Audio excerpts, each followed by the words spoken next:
নাম বোঝা যায় না, আছে না নাই? হুই হাই করে লাফালাফি করে, যে হুই হুই হুই হুই যে করে, এই হুই হুই এর মধ্যে আল্লাহর নাম আছে? কথা কর। যেই শব্দে আল্লাহর নাম নাই ওটা দিয়ে জিকির করা যাবে? কত ধরনের ভয়ঙ্কর জিকির। আবার জিকিরও করে বাঁশের উপরও লাফায়।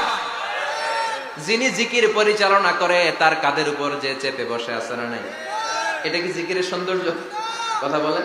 আমরা জিকির করব ওই পন্থায় যে পন্থায় বিশ্বনবী করেছেন, সাহাবারা করেছেন। বিশ্বনবী জিকির করতেছেন, সাহাবারা জিকির করতে করতে বিশ্বনবীর কান্দে উঠছে, আছে না হাদিসে?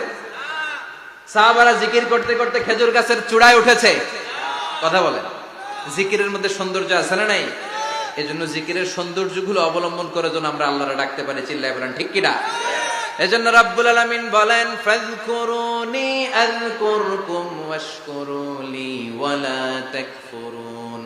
বেশি বেশি আমার জিকির করো, তাইলে আমিও তোমাদের জিকির করব। আমরা আল্লাহরে ডাকলে আল্লাহ নাকি আমগরে ডাকে? ভাল লাগে? আল্লাহ বললেন, ফাইন যাকারানি ফি নাফসি যাকারতুহু ফি নাফসি।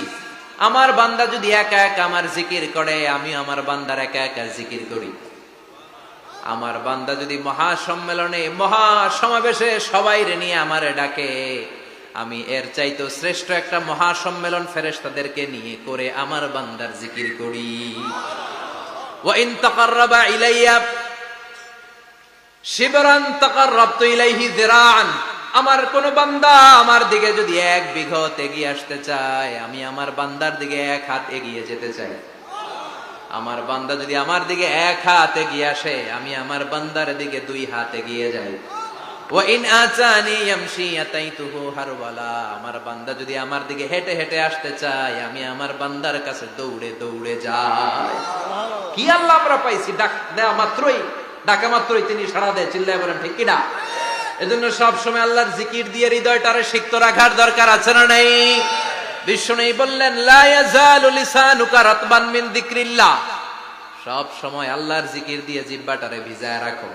জিকির করেন, লা ইলাহা ইল্লাল্লাহ, লা ইলাহা লা ইলাহা ইল্লাল্লাহু মুহাম্মাদুর রাসূলুল্লাহ সাল্লাল্লাহু। মাসালুল লাযী ইয়াযকুরু রাব্বা ওয়াল্লাযী লা ইয়াযকুরু রাব্বা মাসালুল হাইয়্যি ওয়াল মাইয়্যিত।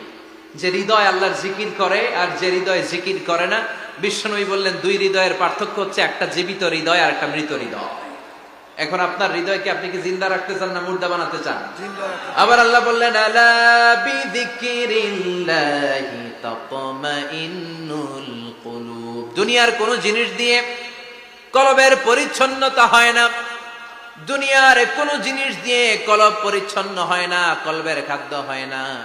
কলবের খাদ্য হয় একটা জিনিস দিয়ে, সেটা কি? আল্লাহর জিকির। এজন্য কলবের মধ্যে কি বসাবেন? নাকি আয়না? আয়না বসাইয়া দে মোর কলবের ভিতর বাবারে। কথা কন।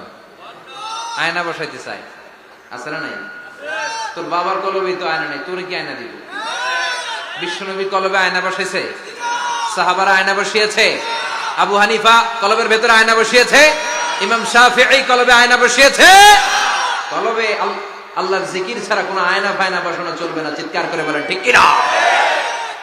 আবার বিশ্বনবী বললেন, আফদালুয যিকরি লা ইলাহা ইল্লাল্লাহ। জিকিরের জগতে যত জিকির আছে, শ্রেষ্ঠ জিকির হলো লা ইলাহা ইল্লাল্লাহ। মান ক্বালা লা ইলাহা ইল্লাল্লাহ সিদকান মিন কলবিহি দাখালাল জান্নাহ। ঈমানের সাথে, ইখলাসের সাথে একবার কেউ যদি লা ইলাহা ইল্লাল্লাহ পড়ে, তার জন্য জান্নাতকে ওয়াজিব করে দিবে কে? এটার নাম কালিমাতে তাইয়্যিবা। কি নাম? দারাবাল্লাহু মাসালান কালিমাতান তাইয়্যিবাতান কাশাজারাতিন তাইয়্যিবা আসলুহা সাবিতুন ওয়া ফারউহা ফিস সামা। এই লা ইলাহার নাম আল্লাহ দিলেন কালিমায়ে তাইয়্যিবা। কি নাম? কথা কোন? ঝিনুকের ভেতর লুকিয়ে থাকে যেমন মতি, ঝিনুকের ভেতর লুকিয়ে থাকে যেমন মতি, কালমা শাহাদাতে আছে আল্লাহর জ্যোতি, কালমা শাহাদাতে আছে আল্লাহর জ্যোতি। পড়েন সবাই। ঝিনুকের ভেতর লুকিয়ে থাকে যেমন মতি, ঝিনুকের ভেতর লুকিয়ে থাকে যেমন মতি।